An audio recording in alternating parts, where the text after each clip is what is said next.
Oh ini hasilnya bukan begini, bukan checklist ya. Ya, kita lihat. Nanti teman-teman juga bisa menyesuaikan dengan kasus. Jadi ya sama sih kayak pemeriksaan fisik sirkulasi atau respirasi apapun gitu. Kan yang kita inspeksi itu kan banyak ya. Ini organnya banyak banget gitu. Penyakitnya juga mungkin bisa banyak banget, misalnya kaitannya dengan ginjal, CKD di abdomen juga kan.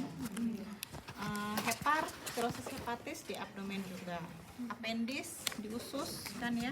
Appendicitis itu di di abdomen juga gitu. Sehingga kasus ini juga nanti manifestasinya berbeda-beda. Misalnya pasien dengan kemarin sudah ya pemeriksaan CKD kan ya, perkemihan. Nah ini bagian pemeriksaan fisik perkemihan akan masuk salah satunya di sini untuk abdomen ya. Jadi kalau misalnya perkemihan apa yang kita inspeksi kemarin sudah ya, ada apa aja? Uremic frost, bengkak di muka, edema karena mungkin penumpukan cairan. Jadi di kaki terutama di tangan, ekstremitas gitu. Terus anemis karena biasa ada gangguan pada pembentukan sel darah merah ya gitu, sehingga ada anemis gitu. Terus ya boleh misalnya ada bau nafasnya gitu, bau. Terus apalagi yang kita inspeksi, kulit ya, mungkin pruritus gitu. Kalau pada pasien sirhep mungkin kita bisa lihat, biasanya kalau masalahnya di hepar dia akan mempengaruhi juga misalnya sistem biliar gitu, sehingga kadang-kadang ada masalah peningkatan bilirubin. Manifestasinya apa? Bisa kita lihat di skleranya ikterik. Nah jadi beda ya, konjungtiva ini yang atas, sklera tuh yang putih, jangan kebalik. Kadang-kadang ada yang kebalik tuh nyebutinnya tuh ya. Terus yang kamu lihat apa gitu ya, jadi harus lihat skleranya, biasanya ikterik. Terus kulitnya mungkin jaundice. Kalau pada pasien sirhep kita lihat lagi misalnya di area abdomen kadang ada asites, ada spider nevi, terus atau ada kaput medusa gitu. Endokrin lagi ini kan ya kelasnya. Nanti istilah-istilah ini kalau nggak tahu boleh di searching ya. Jadi kayak spider nevi itu dia akibat pecahnya pembuluh darah gitu, sehingga kayak bentuk peteki gitu loh, tapi dia berserat gitu ya. Nanti gambarnya kayak gimana dicari deh. Kaput medusa itu dia pembesaran pada ya akibat pada sirosis itu terjadi peningkatan tekanan vena porta gitu, sehingga bisa asites dan menekan, makanya dilatasi tuh gitu pembuluh darah sekitar abdomen gitu, yang manifestasinya kelihatannya seperti kaput medusa itu tadi, rambut medusa. Sama kayak kalau varises ini kan ya gitu kan, varises kalau di betis kelihatan varises di betis. Nah itu dia kayak sejenis varises tapi di abdomen gitu ya. Terus apalagi misalnya manifestasi inspeksinya yang bisa kita lihat kalau masalah abdomen, nyeri juga sangat kelihatan gitu ya. Terus apalagi umbilikus. Oke, bisa kita lihat umbilikusnya.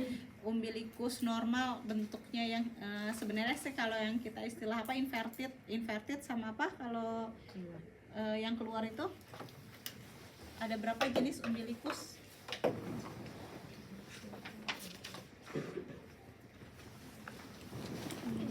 Kalau itu mah kalau awam istilahnya apa? Bodong ya.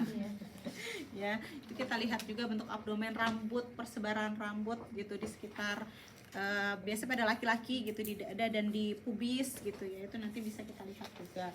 Apalagi yang kita inspeksi banyak ya tadi, kulit, bentuk abdomen juga. Nah bentuk abdomen ini penting ya, nanti salah satunya kita akan mengetahui karena bentuk abdomen yang rounded misalnya buncit gitu, distensinya karena apa? Bisa karena cairan, bisa karena gas, bisa karena massa misalnya tumor gitu kan. Nah kita harus bisa membedakan ini besarnya karena apa gitu. Nanti salah satu teknik pemeriksaannya ada di selanjutnya. Kemudian setelah inspeksi, auskultasi. Nah yang kita auskultasi bising usus. Bising usus itu normalnya berapa? Sampai 20. Berapa? Satu. 10 sampai 20 kali per menit. 10 sampai 20. Iya. Ada lagi nggak? Hah? 5 sampai 30. Oh, bisa beda-beda referensinya. Kenapa? Kata Nurse Dika. Ininya narsumnya Nurse Dika. Iya. Oh, oke. Oh, iya. 10 sampai 20.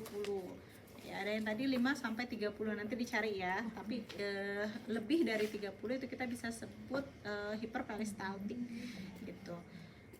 Terus ada juga bunyi usus. Kalau bising usus itu harus kita dengar ya melalui stetoskop. Allahu Akbar. Nah, ini cara mendengarnya ya tadi di salah satu area abdomen, nanti bisa kita dengerin gitu.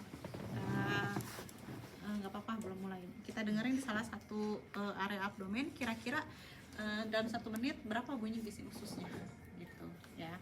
Nah, tadi kalau lebih dari 30 itu menandakan terjadi hiperperistaltik, misalnya pada pasien-pasien yang diare gitu ya. Kalau kurang dari situ mungkin karena konstipasi atau jangan-jangan ada masalah. Misalnya pos operasi, kalau dia kurang banget gitu, dalam 1 menit kurang dari 5, itu kita harus segera laporkan. Khawatirnya terjadi masalah serius gitu ya. Nah, kemudian ada bunyi usus juga yang tidak perlu didengar pakai auskultasi. Kayak kita teman-teman kalau lagi lapar kan ya, roncongan. Nah, itu namanya bunyi berborikmus gitu. Jadi bisa terdengar gitu tanpa stetoskop gitu. Nah, itu bunyi masih normal. Kemudian yang kita dengar lagi yang selanjutnya adalah pembuluh darah. Nah, pembuluh darah ini yang kita dengar kemarin kayaknya udah pemeriksaan abdomen perkemihan juga ada ya. Menggunakan bel, ingat ya, diafragma itu yang sebelah sini, bel yang sebelah sini gitu. Biasanya kalau untuk yang halus pembuluh darah kita menggunakan bel stetoskop. Bel stetoskop ini auskultasinya di arah aorta, arteri renalis, arteri iliaca. Dan ini juga kayaknya teman-teman udah tahu yang ini ya, ini kita review yang kemarin gitu. Jadi yang di auskultasi bising usus dan pembuluh darah, aorta, arteri renalis, arteri iliaca, karena ini masuk ke perkemihan, masuk ke sini. Kemudian kita perkusi. Nah, untuk perkusi, apa tujuan perkusi abdomen di sini?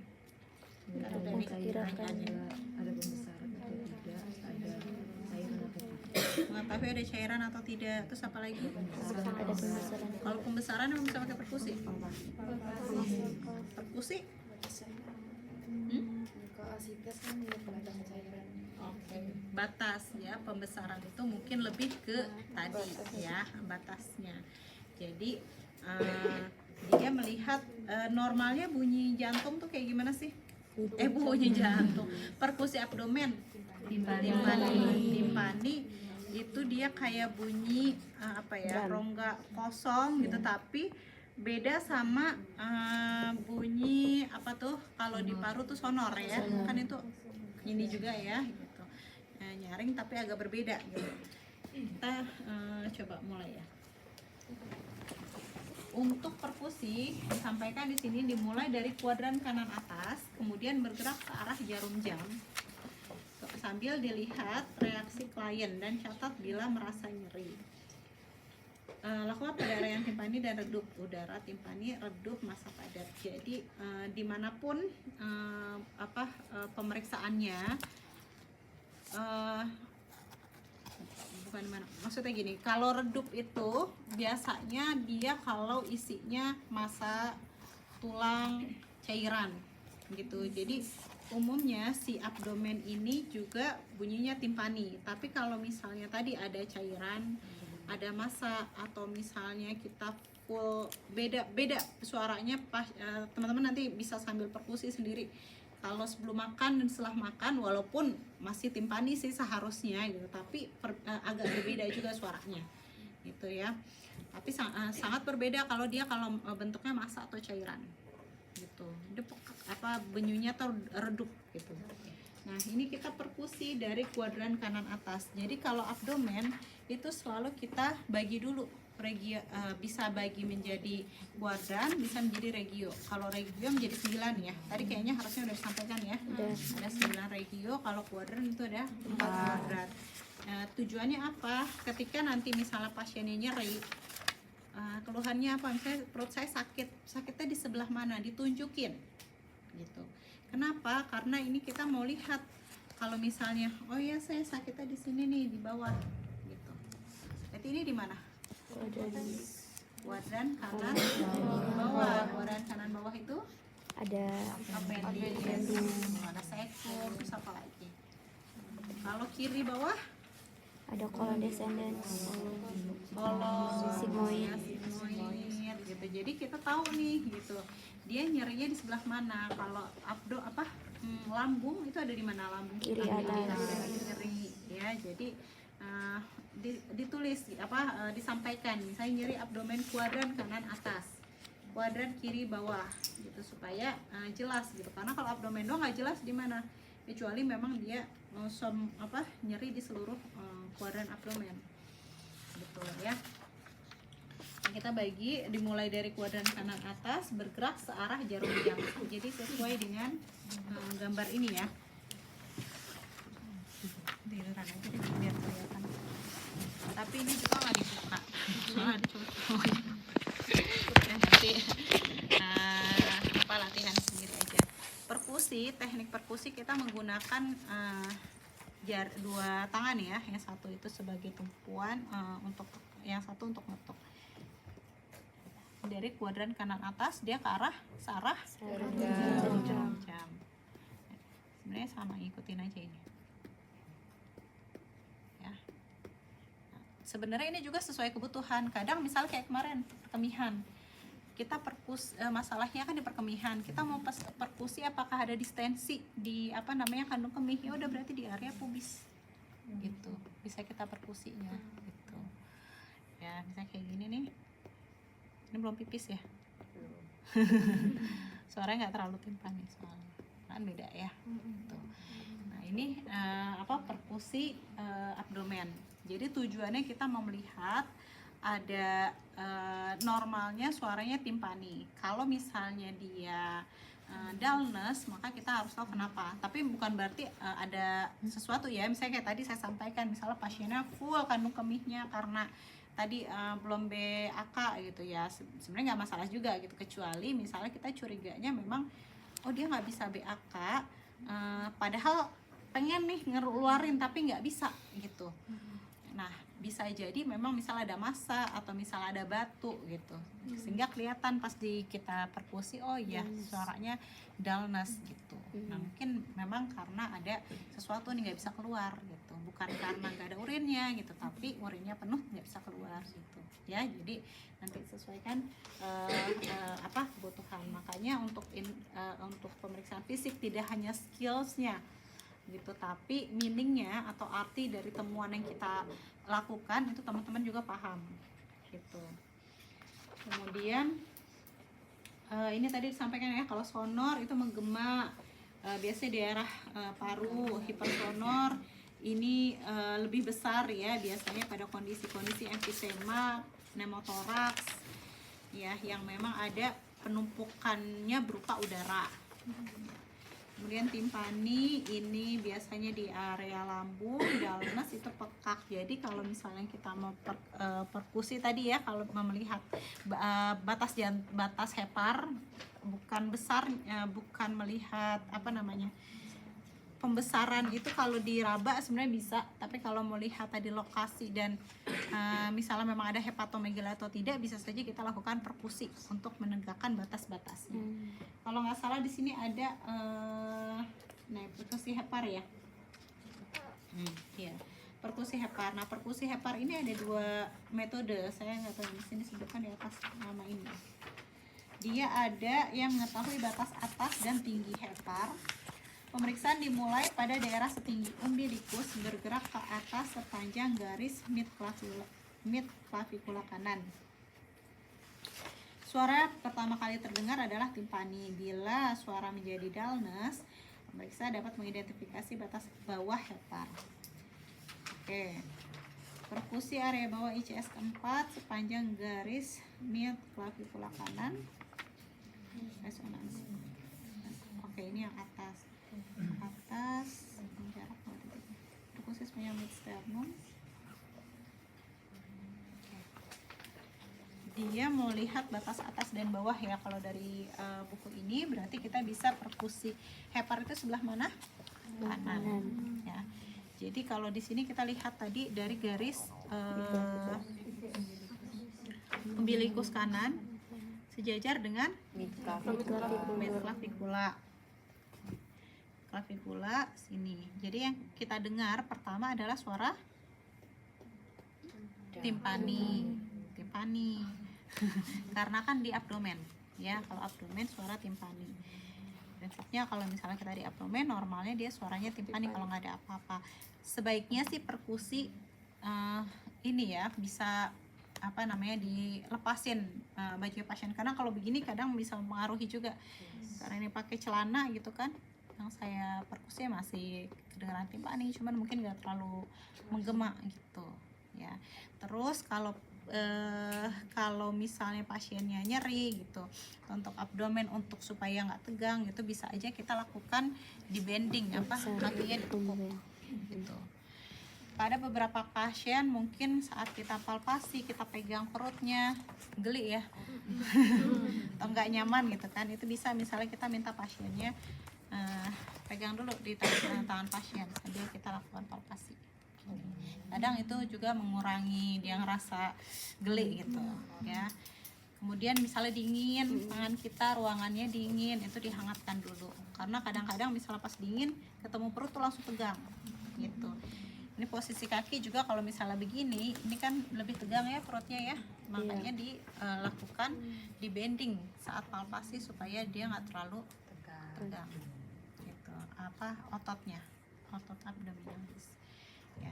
Oke, kita balik lagi tadi perkusi sini, kemudian kita ketuk sampai terdengar suara dullness. Nah, ini udah mulai dullness nih. Beda kan ya? Nah, suara dullness ini kita kasih tanda. Ya, kemudian kita mulai lagi dari sini, dari atas, mulai dari ICS 4. Ini seharusnya kalau di paru-paru suaranya sonor. Ini suara sonor. Kalau pada wanita emang agak tricky. Nanti dilihat aja teman-teman nanti perpasangan ya. Ini nggak ada pasangan ya cowok ya? Alwan, kelas lain ada nggak yang ini? Nanti ya udahlah bagian-bagian, tapi latihan ya Alwan ya, nanti pas hari Rabu mungkin cari temannya gitu untuk bisa latihan pasangan, biar kalau ngelihat dong biasanya nggak paham tuh. Nah, bagian atas ini kita iniin sampai dia bunyinya timpani kita tandain, kemudian kita ukur itu sebagai jarak atas dan jarak bawah. Sebenarnya kalau nggak salah ada di sampingnya deh. Batas atas batas atas biasanya setingkat dengan ICS 6. Jarak antara kedua titik kurang lebih 6-12. Nah, ini yang tadi bunyi yang tadi sudah kita tandain, kita lakukan pengukuran. Normalnya 6-12. Kalau ternyata misalnya lebih dari 12 cm, bisa jadi masalahnya ada hepatomegali gitu. Walaupun ini kan pemeriksaan fisik yang tadi saya bilang, ini di awal supaya kita mau tahu gitu kan, ini kayaknya ada hepatomegali nih. Kita memastikannya beneran terjadi hepatomegali atau tidak, maka kita perlu melakukan pemeriksaan penunjang. Misalnya pasiennya perlu dilakukan USG gitu, atau misalnya ronsen gitu, untuk memastikan benar nggak sih ada hepatomegali gitu. Karena hasil pemeriksaan kita kok kelihatannya ada pembesaran atau batas heparnya tuh lebih dari 12 cm gitu ya. Nah, ini ada jarak perkusi garis mid sternum. Ukuran hepar pada garis mid sternum kurang lebih 4-9. Jadi mid sternum tuh di mana? Garis mid sternum Di sini nggak ada gambarnya sih dia ya. Hepar itu kan bentuknya begini ya. Ya, handphonenya lagi di-charge. Begini ya. Gitu. Jadi kalau misalnya tadi kita perkusi begini, mungkin areanya ini saja, nggak seluruh hepar tuh bisa kita lihat gitu. Sehingga yang tadi midsternum itu mau lihat dari sini ke sini berapa juga gitu panjangnya gitu. Jadi dia untuk melihat, nanti teman-teman sambil bisa melihat, dilihat anatominya juga ya. Jadi divisualisasikan di abdomen kita itu kayak gimana gitu, supaya lebih paham gitu ya. Nah ini melihat hepar. Kemudian kita bisa juga perkusi limfa. Kalau perkusi limfa ini untuk mengetahui ukuran dan lokasi limfa. Cuma biasanya perkusi limfa ini agak lebih sulit ya dibandingkan hepar, karena dia letaknya lebih di dalam gitu. Nah ada lagi teknik lain, yaitu perkusi sisi kiri abdomen. Kalau limfa itu di sebelah, sebenarnya dia di bawah hepar. Cuma kalau kita lihat nanti gambarnya, dia posisinya di sini di bawah, di sebelah kiri. Nah sebelah kiri abdomen, pada garis mid aksila kiri itu biasa terdengar ada splenic dullness, terdengar di ICS ke-6 sampai dengan ke-10. Kalau splenic dullness itu menunjukkan bisa terjadi apa tuh kalau pembesaran limfa tuh splenomegali ini tadi kan dia disebutkan di ICS 6 ya. ICS 6 sampai dengan 10 di bagian kiri. Nah biasanya pasien ini kita juga minta misalnya dia tarik nafas dalam ini sambil kita perkusi. Kalau dia terdengar gitu splenic dullness, berarti kemungkinan terjadi pembesaran limfa gitu. Harusnya tidak terdengar ya gitu. Kemudian ada perkusi kandung kemih, ini yang tadi di sebelah sini tadi sudah di area suprapubik. Ada perkusi ginjal. Nah untuk perkusi ginjal kemarin sudah kita lakukan ya di sudut costovertebral ya, untuk melihat apakah ada infeksi gitu pada daerah ginjal gitu. Kalau kita lakukan ketukan atau tadi pukulan ya, itu dia pasiennya biasanya akan mengeluh nyeri. Kalau normalnya tidak terasa nyeri. Oke.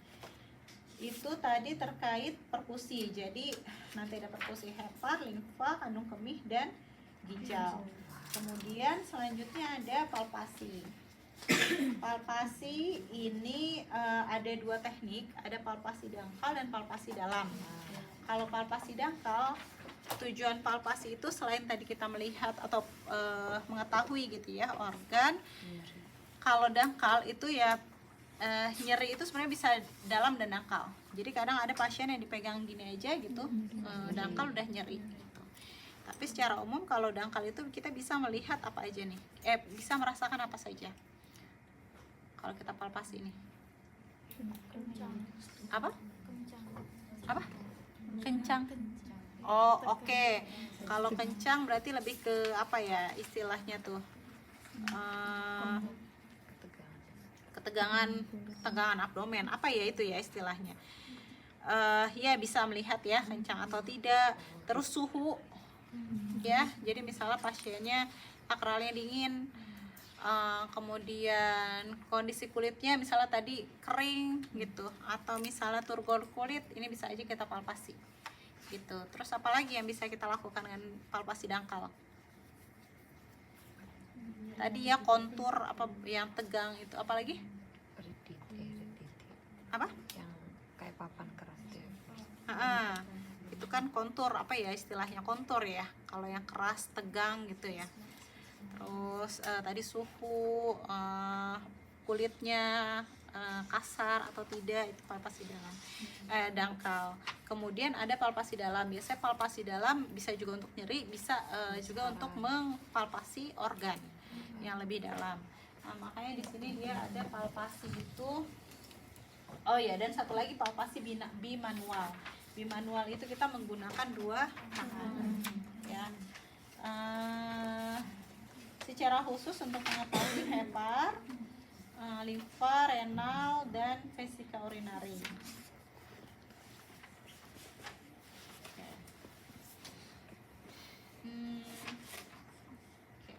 Ya, palpasi pada abdomen ini sudah, kemudian bimanual, misalnya hepar ya. Untuk palpasi hepar kita lakukan di sebelah kanan ya. Biasanya dilakukan dengan bimanual tekniknya. Bimanual misalnya yang satu itu di bawah, yang satu di atas. Kita minta pasien untuk tarik nafas dalam.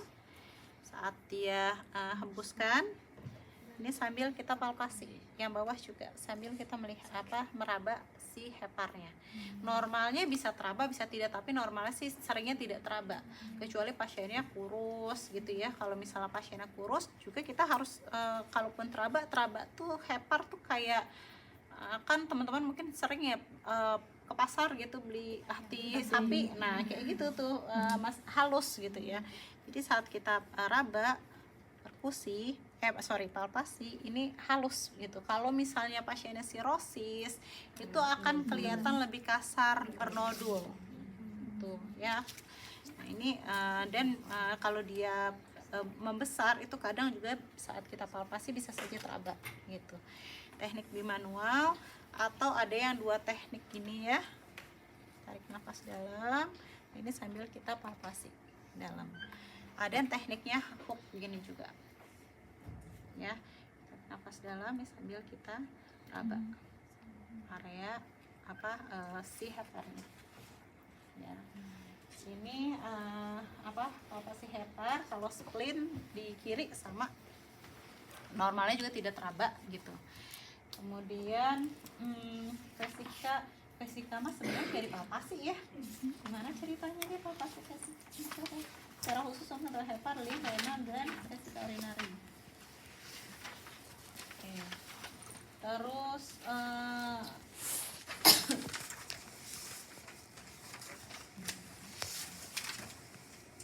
palpasi khusus renal, rektal tuse, vaginal tuse itu nggak usah dilakukan. Cuman ya nice to know aja, biasanya ada beberapa palpasi khusus ya. Misalnya rektal tuse itu di rektum ya, kita masukin gitu tangannya supaya mau melihat.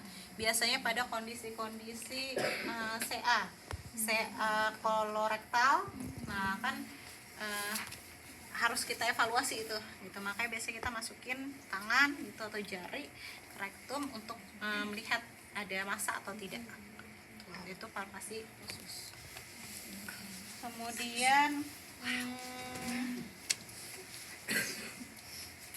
ini ada ya palpasi secara umum, melihat benjolan, ada tidaknya nyeri, tekstur turgor ya, turgor, konsistensi dan suhu. Katar sudah. Limfa, palpasi ginjal. Palpasi ginjal juga sama. Palpasi ginjal kita lakukan di dua tempat ya, kanan dan kiri. Biasanya kalau yang mana ginjal kanan itu biasanya dia letaknya lebih atas apa lebih rendah? Kanan lebih atas dari kiri.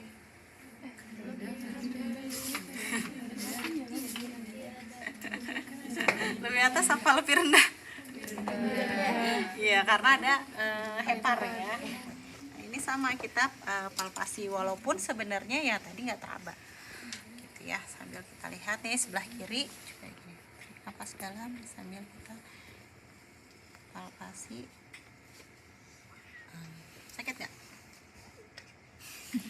Makan harus ada isinya. Ada isi. Oh iya, pastikan juga pasiennya itu tadi ya, kita bisa tanyakan sudah makan atau belum, karena itu jadi considerationnya juga. Kadang-kadang kalau dia lagi full juga saat kita palpasi juga kadang merasa tidak enak gitu ya. Ya.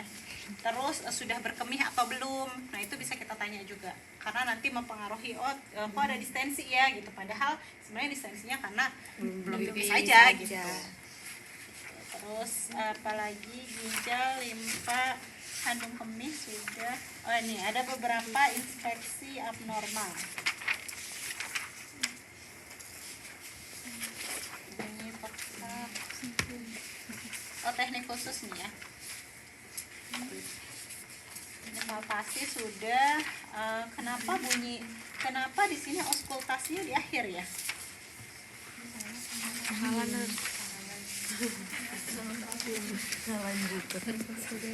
Tapi dia ini bab baru nih, abnormalitas abdomen. Ngasih tau aja.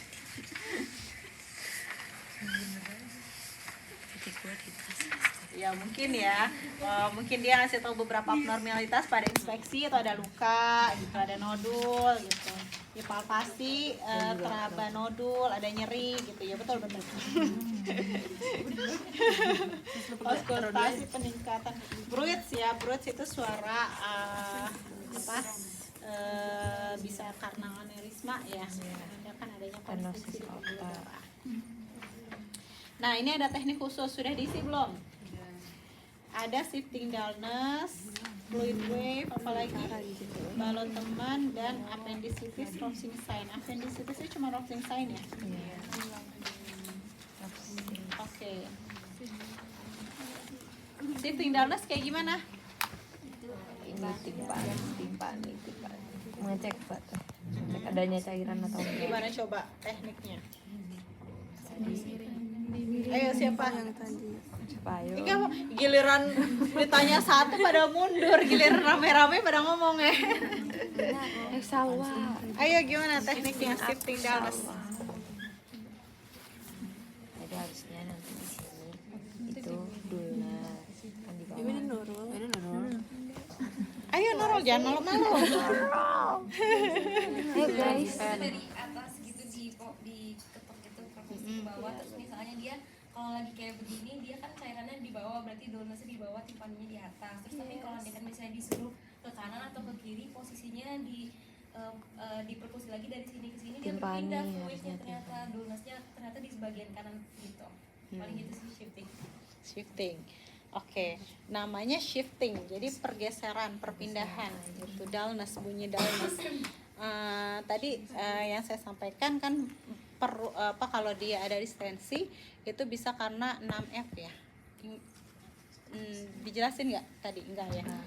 Saya lupa singkatannya. Pokoknya flow cairan, fluid fat, lemak, feses, fetus, janin, apalagi tuh ya,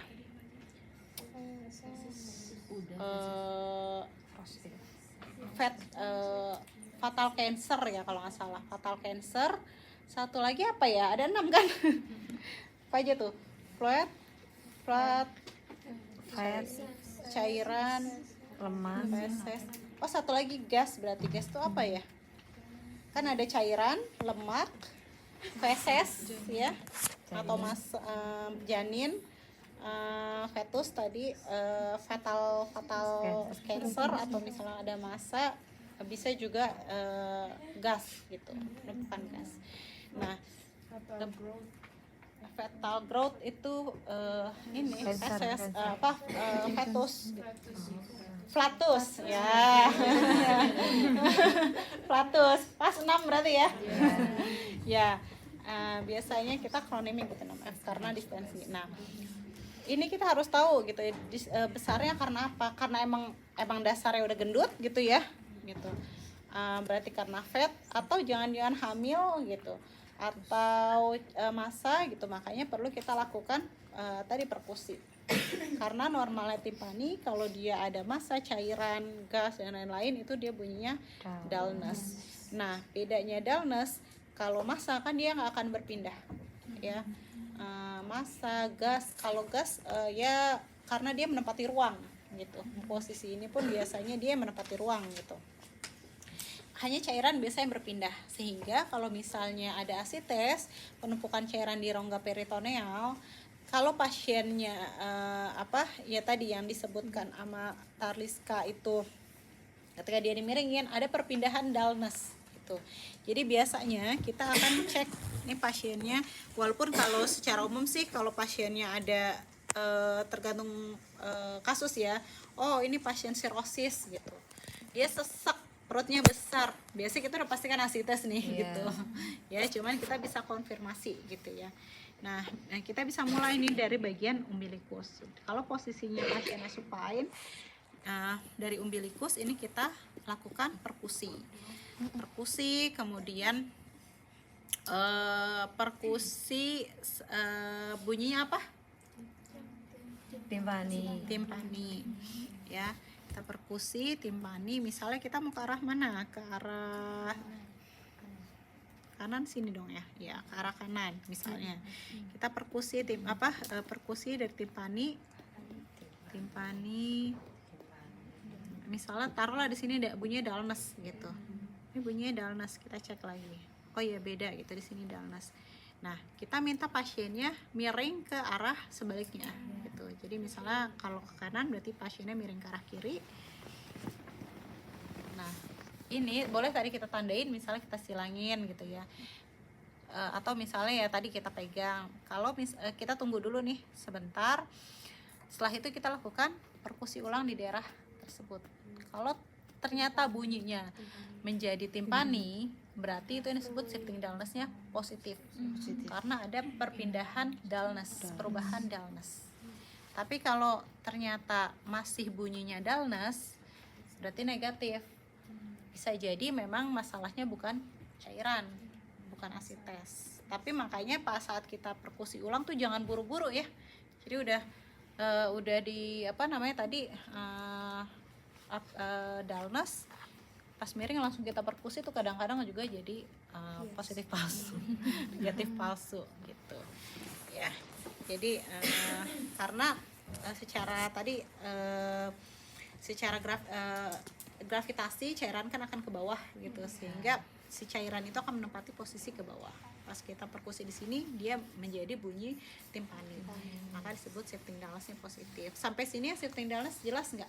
Ada yang kalau ada yang nggak jelas ditanyain ya, jangan diem aja gitu, supaya nanti nggak ke bawah sampai mimpi. Nggak ke bawah sampai profesi. Ya, profesi juga ditanya lagi lupa gitu. Kenapa ya begitu gitu ya, tolong diingat-ingat. Terus satu lagi fluid wave tekniknya. Fluid wave itu kita minta pasiennya untuk bantu untuk pegang di tengah area abdomen sini, tengah perutnya. Gini posisinya. Nah, kemudian tangan satu di sebelah kanan, satu lagi di sebelah kiri pinggangnya pasien. Kita lakukan ketukan, istilahnya dihentakan ya, dihentakan, terserah mau sebelah sini atau sebelah sini gitu. Biasa sih tangan dominan ya yang lebih enak gitu untuk kuat. Kita lakukan hentakan. Nah, sebelah sini tangan yang non dominan tadi sambil merasakan gitu, apakah ada aliran kayak bentuk gelombang gitu ya, cairan ke arah tangan yang sini. Fungsi tangan ini untuk apa? Kenapa pasiennya diminta untuk pegang? Apa?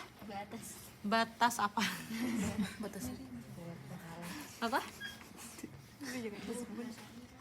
Kalau nggak diginiin, ini ke atas iya kan ininya juga kita gitu, sehingga biasanya ditahan gitu supaya yang kita gerakan itu air gitu.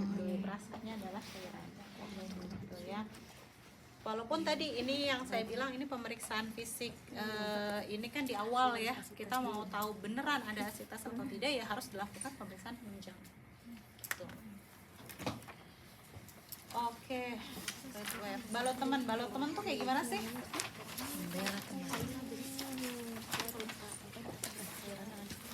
Kalau balot teman yang dicari tuh yang kayak gimana? Cantik ya?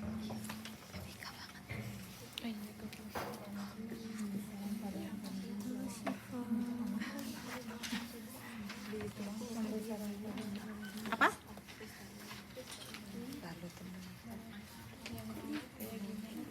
Balot teman apa?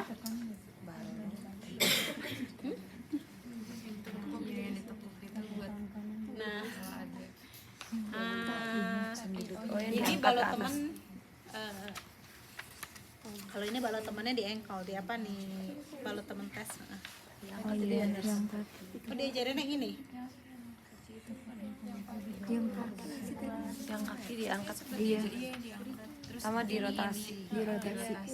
Itu bukan balok temen kali. Oh, Kalau balok temen apa? Di sini. Balot temen adanya kecurigaan terhadap pembesaran ginjal. Lakukan dengan kedua tangan memberikan penekanan ke arah secara bergantian. Jika ada massa yang ikut bergerak, maka tes ini positif. Yang lain isinya apa? Yang lain isinya apa coba lihat? Ini ngerjainnya ini ya, diskusi kelompok ya. Ada lagi nggak yang berbeda? Cairan.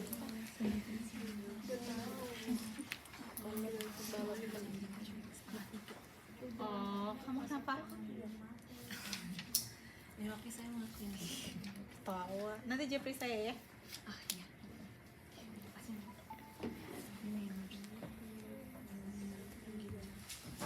Balok teman ginjal. Used to displace excess blood in the abdominal cavity by using stiff fingers and a jabbing motion.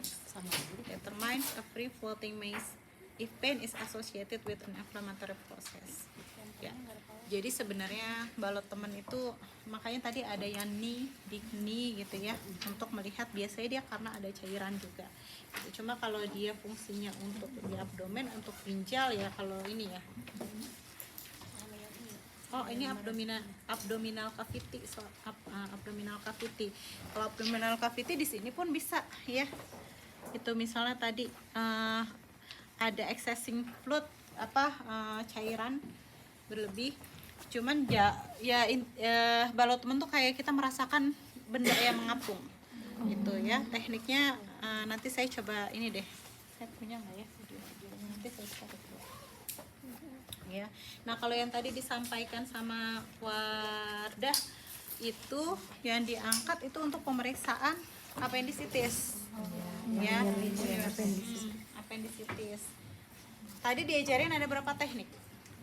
Yang angkat ini sama yang 2 diputar, atau 3? sama yang ditekan di sebelah sini nanti terasa sebelah. Soal Oh, sign, McBurney, terus Roxing sign, apa lagi? Ada obturator Ya, itu. sign. Obturator. Ya. Soal sign kayak gimana? Selasa itu yang di Naikin sebelah. kaki. Jadi sebelah mana yang dinaikin? Kaki kanan, terus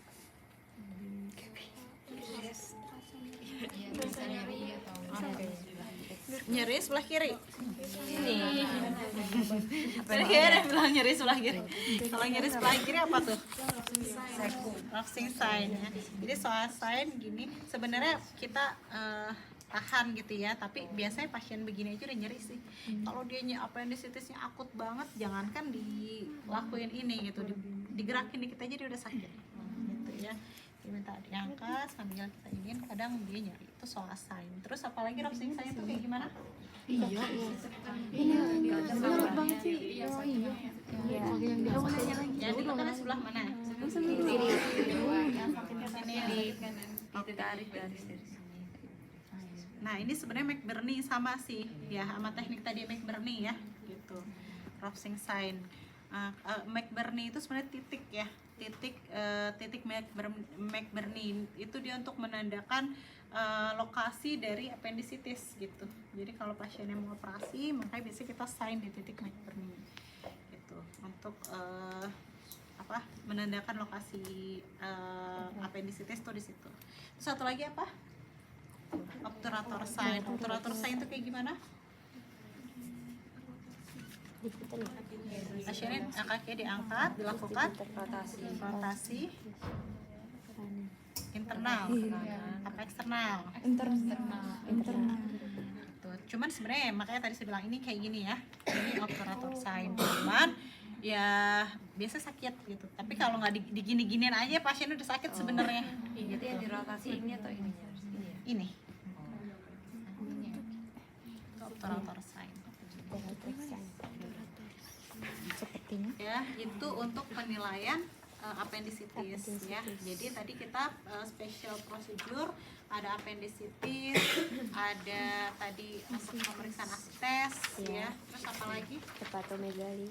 Hepatomegali, tadi sebenarnya ada berapa ya?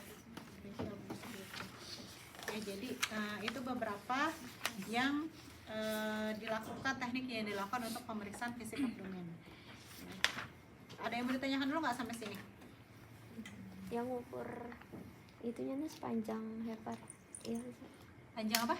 panjang yang tadi dari midclavicular itu. Oh iya, itu kan tadi yang pakai perkusi. Perlu pakai ini garis berarti nanti. Bisa, atau mau pakai penggaris juga nggak apa-apa. Nah ini biasanya untuk abdomen juga kadang kita perlu ini ya, misalnya terutama pada pasien-pasien yang asites itu dia lingkar pinggang, lingkar perut harus diukur tiap hari gitu, karena untuk kadang misalnya masih produksi itu bisa meningkat gitu pembesaran si abdomennya gitu. Atau kalau misalnya dia dalam pengobatan, misalnya diberikan diuretik, kan kita mau melihat ya, ada mengevaluasi kira-kira ada penurunan asites atau tidak gitu. Kita makanya perlu melakukan pemeriksaan lingkar perut, lingkar abdomennya. Jadi kalau yang ini bisa pakai penggaris atau pakai ini juga nggak apa-apa. Oke, nurse. Ada lagi?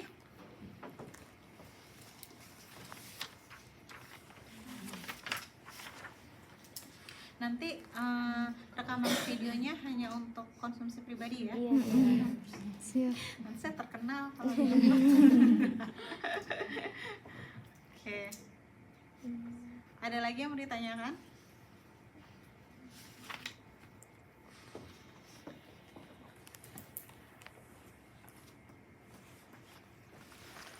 Untuk ini kajian abdomen ada yang mau ditanyakan. Jadi ingat tadi ya, yang pertama yang perlu kita siapkan ruangannya tadi ya, tidak terlalu dingin, karena kadang kalau dingin banget juga kita aja kalau misalnya dingin gitu buka baju itu kan langsung tegang gitu ya. Nah itu juga mungkin akan mempengaruhi gitu lingkungan. Terus tangan kita juga sebelum palpasi, saat melakukan pemeriksaan fisik, terutama saat palpasi itu kakinya di bend, di apa